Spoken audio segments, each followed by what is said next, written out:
Welcome back to Scripps News Live. So travelers looking to save on airfare have been using this hack that might not actually be worth the risk. It's called skiplagging.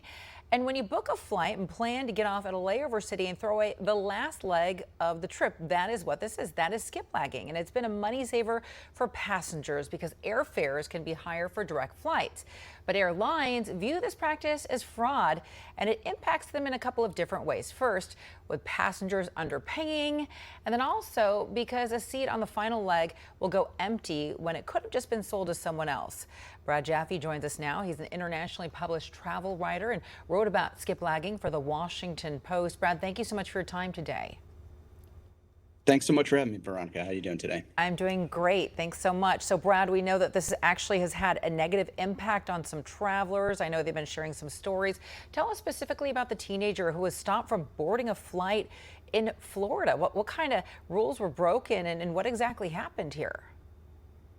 Right. So, this is something that's been going on in the airline industry for quite some time. There's actually a dedicated site that people can use to kind of find these deals. And that's existed since, I believe, 2014. But it is because of this recent incident that you're referring to that it's kind of cropping up in the news right now. So there's a teenager that was his parents had booked him a flight as an unaccompanied minor. He was going from Gainesville to ultimately he was trying to go to Charlotte. But the flight was booked Gainesville to New York because it was just cheaper to do it that way. And his intentions were always to get off the plane in Charlotte, which was his intended destination. But when he went to go check in at the counter in Gainesville, they saw a North Carolina ID, and that kind of tipped them off to the fact that maybe he wasn't going to take that connecting flight up to New York. And he was questioned about what his travel intentions were.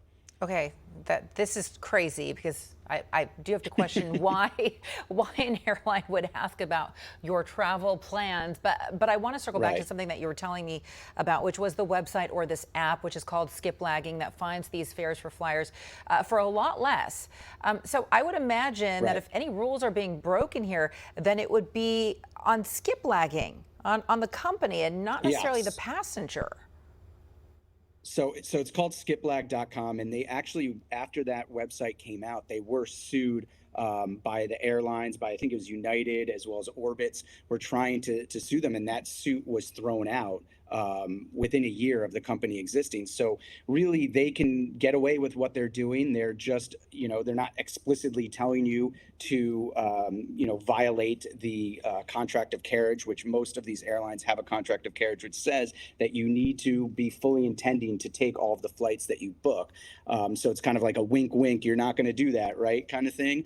So it's a workaround. But again, getting back to this scenario of the minor, it was an extenuating circumstance because his parents booked his flight and he didn't really kind of know the logistics of what was going on. So the airlines could take advantage of that situation to kind of apply the pressure and be like, hey, you're not really going to New York, right? Because in normal circumstances, when people skip lag, there's no way that an airline is going to know whether or not you're going to go on that next leg of the flight because, it's really... They have no way to get you to admit that you're not going to get on that next flight. I mean, unless you check your bag all the way through, then you would be in big trouble. But let's go ahead and talk about the contract of carriage. If you are in violation of the contract of carriage, what kind of consequences could you potentially face? Right. So if you are in violation of that, then they can revoke your ticket at any point in time. So getting back to the teenager in Gainesville, they could have said, okay, we don't think you're going to get on this flight, the connecting flight from Charlotte to New York. So we're not even going to let you board this flight. Your entire itinerary is invalid now. If you are somebody that builds up mileage, and you have status with airlines, those types of things can be revoked. And in the most extenuating or the most extreme examples, people have been sued for trying to commit this practice. So there is a lot of risk. And you also hinted at the aspect of if you have checked bags. So if you are skiplagging, you cannot check bags because in this case, for example, they would have gone to New York and this passenger was getting off in Gainesville. So that would be a problem or is getting off in North Carolina. That would be a problem if you get off in North Carolina and your bags are waiting for you in New York. So that is off the table. You can't check anything in. So there's a lot of limitations to this practice. Do you really think that this practice is going to stop? You had said that they had tried to go after the company Skiplagging and they couldn't. The lawsuit was tossed down, but they have sued passengers. Do you really, like, who do you think is in the driver's seat in this situation? Do you really think the airlines can stop this practice? I don't think they can. And in reporting for this story, it kind of just how touchy it was with the airlines kind of called attention to the fact that they really don't want people talking about this, quite frankly, because there's only so much that they can do to curtail it.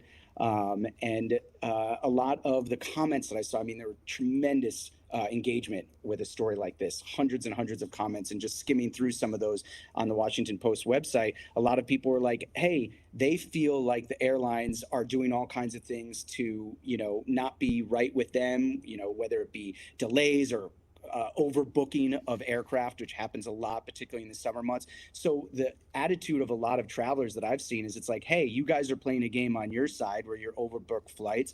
If we're going to play a game on us, like, good for us. There's not a lot of remorse or sympathy for the airlines, I would say. Yeah, I mean, I can see that happening. People are getting charged more and more for baggage fees. They're getting charged for calling the airline directly these days. And, to your point, they're getting charged for everything. So the website is skiplagging.com. Is that what it is, Brad? Yeah, in the write it past down. tense. So skiplagged.com is the one that kind of popularized that term. The airlines refer to it as hidden city ticketing. That's kind of the more industry accepted term for it. But skiplagged came out in 2014 and kind of popularized that phrase and that practice. Skiplagged. All right, travel writer Brad Japhe. Brad, thank you so much for pulling back the curtain on this one. I'll have to look it up myself. Thanks, Brad. Thanks so much. Have a great summer of traveling. You too. So finding a discount on a hotel could get pretty tricky, and while some deals might